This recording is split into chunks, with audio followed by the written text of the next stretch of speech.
Hi guys, I want to welcome you back to my channel, and for those of you who this is your first time, welcome to my channel. I hope that you'll like my videos, and I hope you like all of my videos and give them a big thumbs up.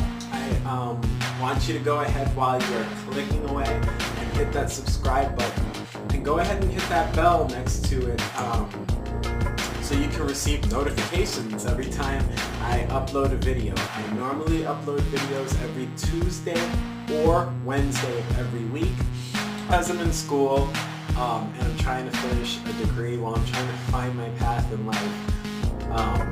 I only have a chance to upload once, maybe if I'm really lucky, twice a week. This video is called Come With Us to the Clinic only because of its original title that I gave, which was a video of myself and my boyfriend walking to the methadone clinic, and kind of like a sneak, an illegal sneak peek of what the inside of the methadone clinic looks like. It was not really informative or in-depth video, but I got this great idea when I decided that I wanted to come off methadone. I thought to myself, well, let me vlog my experience and let me talk and touch a little bit about my experience on methadone, and let me talk about why I'm coming off, or how I'm feeling mentally, physically, so I can hopefully inspire other people who are somewhat like me or in my situation. This is week, I don't know, of coming down, to be honest with you. I wish that I would have thought of that. I wish I would have had an aha moment and thought about it when I decided to decrease, or what they call taper, off the medication. Let me touch a little bit about tapering off the medication. But to finish my last thought, I didn't think about it until 2 weeks ago. So I made a part 2, and this is part 3, called tapering off methadone. So there's 2 ways to taper off methadone. There's what's called a blind taper, and then there's the regular tapering off methadone. It's just like in the name, is the process. You basically speak with the medical staff, and it's usually the nurse, the doctor or the physician's assistant. You tell them, I want to decrease. In a perfect world, you would have organized it with your clinician, with the doctor on staff, or the physician's assistant on staff at the methadone clinic, as well as your PCP. What I did was, I thought I had a professional opportunity, and I couldn't be on methadone, so I decided that, oops, sorry, I'm fixing my camera when I should have already had it fixed. Sorry about that. I thought I had a professional opportunity, so I wanted to decrease the methadone. And it kind of didn't work out, and that's okay, because God has a different plan for everybody. So I was really bummed out, and I cried over it and everything, but I put myself in this situation, and I just have to deal with it, be a man, and move forward. And maybe I'll make a video on what happened, but it's too raw. And I was in the process of uploading this video. I finished editing this video yesterday, and I was uploading it. And because I'm in the process of buying a new camera, I was using my phone camera and some editing software that I have on my phone, and I fucked it all up, and I deleted the video, to be honest with you. So I'm retaping today and editing and uploading it, because today is Wednesday, and like I promised, I upload every Tuesday or Wednesday, and I really want to keep my word, because I have learned the very, very hard lesson of you're only as good as your word. So I'm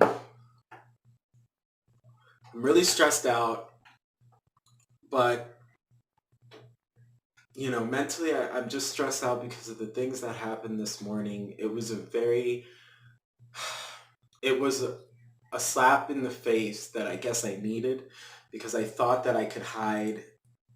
Honestly, just thought that I could hide the things that I've done, and I own up to everything that I have ever done in my life, or everything that I feel like I justify by saying that I've had to do because of the positions that I have been in. But I probably could have done things a lot differently, which would have ultimately led to a different outcome today. But it is what it is, and I just put it all in God's hands. So anyway, about the methadone and how I feel, aside from, you know, whatever happened this morning. Um, Tapering off of methadone can be really scary. It could be as scary as tapering off of Suboxone. As I mentioned in my previous video, part 2 of coming with us to the clinic, I was on Suboxone for about 7 or 8 months, and it didn't work for me because I relapsed. They always recommend that when you're going through methadone or Suboxone that you also have a mental health clinician or a psychiatrist or psychologist to talk to, because there's always an underlying issue as to why your addictive tendencies come to light. And there's not just drug addicts or alcoholics, there's other types of addicts. There's people who smoke a lot of cigarettes. There are people who have OCDs, things like that. And just because you're on Suboxone or methadone, that doesn't automatically mean that you were a heroin addict. You could have been addicted to pills, like opioid pills, like oxycodone, Percocets, Vicodins, things like that. Just not to get too in depth as to addiction and whatnot, and just to stick with the theme of the video, mentally, I feel good. I feel like I'm in a position that I cannot be around anyone who is doing any type of illicit drug, and I don't want to be, because that may push me into doing the drug again. And I'm just being honest, I hope that one day I get to the point where I don't want to be around somebody doing a drug and I'll be like, I don't want to do it. But I just hope that I can be there one day where I can be honest with myself and say, no, I won't ever do the drug again. I know how bad your life can get. I know how it can ruin your life, and I know how you can be forced to do things that you don't want to do, because the drug rules you. And it is so sad, but it is the truth about the drug ruling you.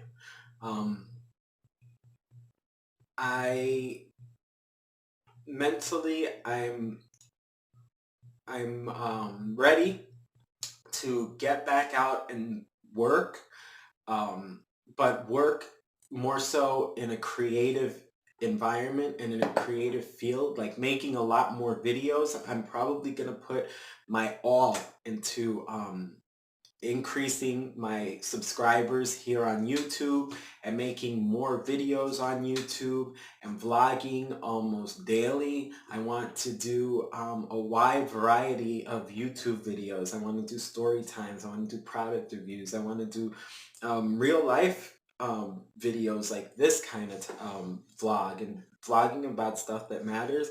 And I would like to start talking about addiction and sharing my story with people in a public forum. I think maybe that is my calling in life.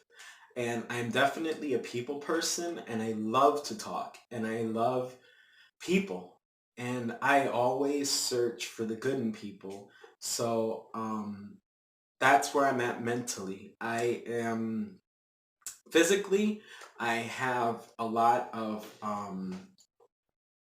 muscle aches and pains, and I get migraines a lot. And I'm talking about like maybe once a week. I don't think that that's attributed to the methadone or the Suboxone or any addiction. I think it's more so my nerves. Um, I am a very over emotional person, not an emotional person, but I'm a very over emotional person. I have been learning, and or I've come to terms with that I am a very over emotional person. And what I mean by that is I put my heart into everything that I do, and then my mind. But my heart is primary, and my mind is always secondary, or the thought process is always secondary, which makes me a very over emotional person, which I'm still learning how to balance the two, because I don't think that being an over emotional person is a positive thing. I don't think it's a negative thing, but I do think that it can be a very big downfall if you don't know how to control it. And when I was younger, I used to be a very violent or volatile person. And I used to blow up at everybody, and I used to yell and scream and fight and argue. The older I get, that's been calmed a lot. Um, but I think that just comes with experience and with age. And if I would have recognized that when I was younger, I wouldn't have got my past, and my present would have been totally different, like night and day, I'm telling you. Um, Aside from the muscle aches and pains, um, I have a lot of joint pain.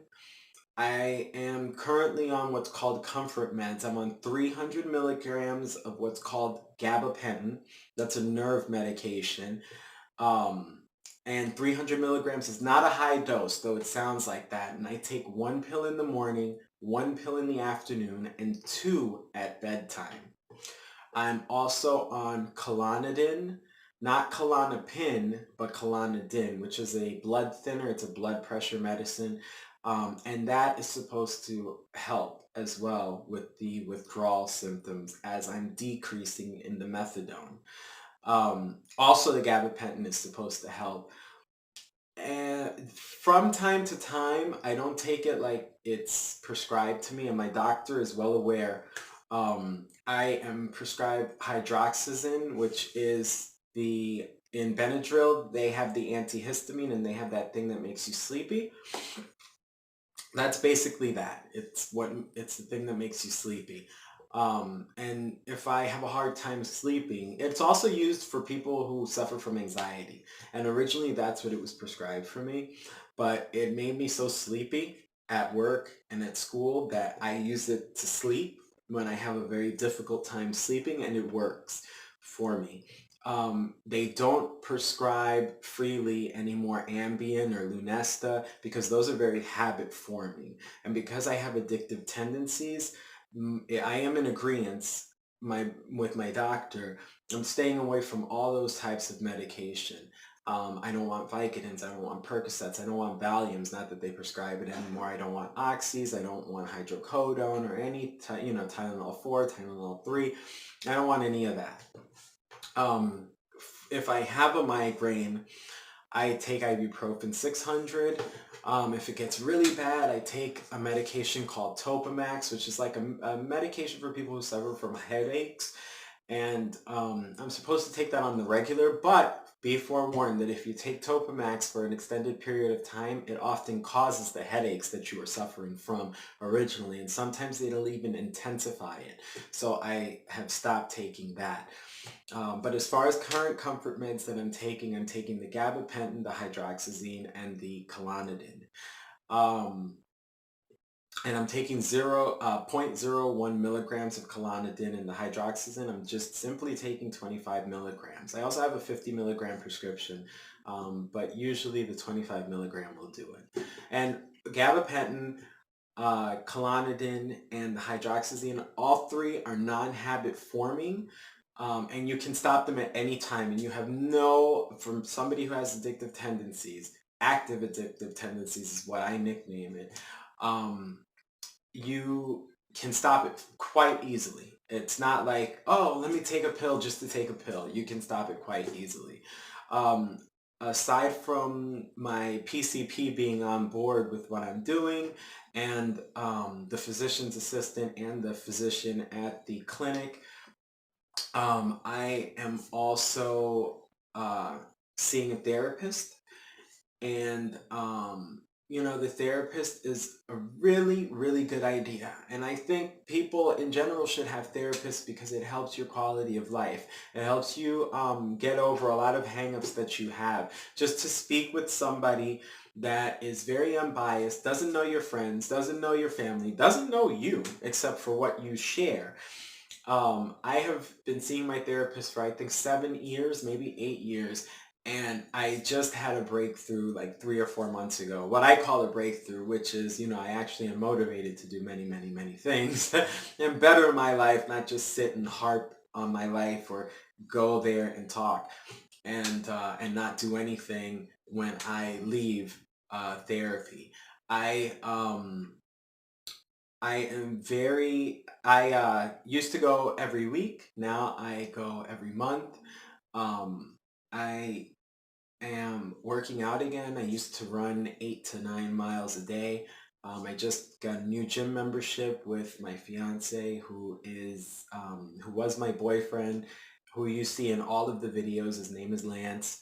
Um, he is very supportive of me coming off of methadone. I have my family who is also very supportive of me coming off methadone, as well as my in-laws, or my future in-laws, I should say, which is Lance's family. Um, and I think that that's also like good to have. You need a support system. Um, we have also talked about going to Narcotics Anonymous, which, although I think I have my bases covered with the therapist, but it's good to go once or twice a week just to have something to do that's positive, and to be able to have a platform to share with other people that are going through what you're going through. Um, it pays off. And I think that your mental health and your physical health, they interlock, and they go hand in hand. Um, and once you start feeling better mentally, chances are you'll start feeling better physically. And I try to be very positive about everything. I'm doing what's called a blind decrease, and that's because I tried a few months ago to taper off of the methadone, and I knew where I started, and I decreased. And every 5 days, no, it was every 7 days, they would bring me down 2 milligrams, and I would ask, am I still going down? What's my number at? Am I still going down? What's my number at? And I knew the day that I was going down. And when I got to 32 or 34 milligrams, I was like freaking out, and I felt like using again, and I was saying my muscles hurt, my head hurt, my ass hurt, everything hurt. So this time I chose to do a blind decrease.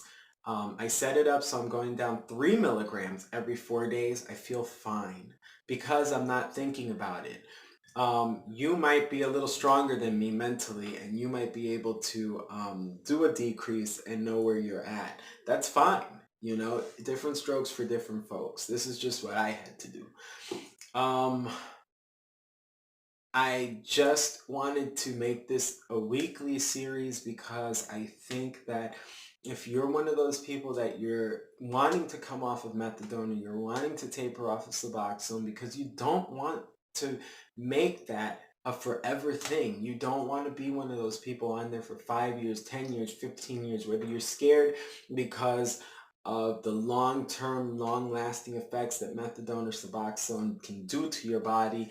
Whether you're a person that says, well, I just don't want to be chemically dependent on any drug that I don't have to be. I want to encourage you to go ahead and do it. There's nothing wrong with being on a medical maintenance drug forever. if that's what it takes for you to be sober, and if that's what it takes for you to lead a productive life and be able to take care of yourself and be able to take care of your children and be able to save money for vacation and for a rainy day fund or to buy a car, then by all means do it. And don't let anyone discourage you from doing that. Um, if you have to think of it like diabetics need to be on insulin or asthmatics need to be on albuterol or Proventil, go ahead and do it. Don't let anybody steer you wrong. Don't watch these videos on YouTube that are saying, oh, methadone makes your bones brittle in the future, whatever. You're going to get old. Some people, it's just genetic for them to get osteoporosis. Some people won't. Some people will get Alzheimer's. Some people will get dementia. Some people will die at 60. Some people will die at 40. Some people will die at 20. Some people will die at 100. You never know. Some people can smoke cigarettes and live to be 100. Some people smoke cigarettes and get cancer at 20. You don't know what's going to happen. You might lose your hair at 18. You might have it for the rest of your life. Whatever decision you make is the right decision, especially when it comes to your mental health and your physical health. Because let's face it, you cannot physically be healthy unless you are mentally stable and you are mentally healthy. So, I just want to have a weekly series going so that people can look at my outward appearance and hear me and see that I am mentally stable, that I do have goals, hear about the goals that I'm accomplishing, or hear about something that's stressing me out, but that I'm pushing forward and that I'm persevering, because I'm just human like anyone else. And I am going to have things that bother me, and I'm going to have goals that I want to accomplish that maybe, like I found out today, there's a good possibility that I'll never get to accomplish, and I just need to focus my direction on something else. And that's where your support system comes in, because people like Lance or my mom or my therapist, even though one door seems to have closed for me, those are the people that are like, don't worry, fuck them, you're a good person, or you're a smart guy, just keep on going, don't let this stop you. And you need that. I need that. So um I just want an honest video series. I want to give you an honest video series, and I don't want to paint this picture like, oh, since he's tapering off methadone, he just has it's a wonderful life that he has, and this beautiful relationship that he has, and such a beautiful family, and what a great outlook, and he's going to be the vice president of the universe. I want to be honest with you about things that I want to do that aren't going to happen, and shit that I didn't even think that were going to materialize that are materializing. So that is the purpose for this video. I hope that you like this video. Give it a thumbs up if you do. Comment down below if you want to share your stories or you have any video ideas that you want to see on my channel. Go ahead and tell your friends about my channel and tell them about me. Hit the subscribe button because I'm trying to grow my subscriber base. For the entire year of 2018, I'm giving away at least 3 products a month. They could be really cheesy products or they could be really great products. You just never know. I'm purchasing everything. I don't get PR kits from any company. I don't get freebies from anybody. So everything that I'm giving away for this entire year of 2018 to new and current subscribers, it's all explained in the prize giveaway, the 2018 prize video giveaway video, which I'll link at the end of this video. It is not just because, it is because I want to grow my subscriber base and I want to have the biggest platform on YouTube where I can share positive messages, not just stupid messages or dumb videos. Like, I want to do funny videos, but I also want videos that you can relate to. And I so encourage positive comments, because people read these comments and you think that your words are not powerful, but they are. had to cancel some subscribers and block them because their comments were just so off-putting and they were just so weird. Or they were talking about seeing Lance kissing somebody in a park or me having sex with somebody. It was just so off the wall in internet land. And it's like Lance and I were looking at the messages like, this is crazy. And even though you know, he hits it home when he says that's how people are, you know, I don't have to have that on my channel. It's the one place in the whole wide world where I can control what's going on. So I just want to focus on the positive because there's so much negative shit in the world that the last thing I am going to grow is negativity on my channel. I'm not going to have it. But I welcome all of your comments that are positive because other people will hopefully read them and get encouragement from them. I do makeup videos. I do all kinds of shit. It just depends on whatever I'm in the mood for. Or if you guys comment and give me some, you know, like suggestions, I'm down for whatever. So I want to thank you again for watching. Stay tuned. Next week, I'm going to talk about I'm going to vlog my trip to the herbarium. There's a herb called Kratom. I'm probably pronouncing that right. I'll find out when I get to the herbarium. And I'm going to purchase that and I'm going to use that and see if I could use that instead of the gabapentin and the clonidine and the hydroxyzine and all that crappy shit. That's all synthetic, made in the lab kind of stuff. If I can get one herb that supposedly, I've been doing some research about Kratom, and this herb takes away all your withdrawals or post-acute withdrawals, that would be freaking awesome. So I'm going to vlog going there, and I am going to vlog talking to the people at the herbarium about Kratom. So stay tuned for that. Come with us to the clinic video next week. All right. Thank you guys for watching. I love you. Peace out.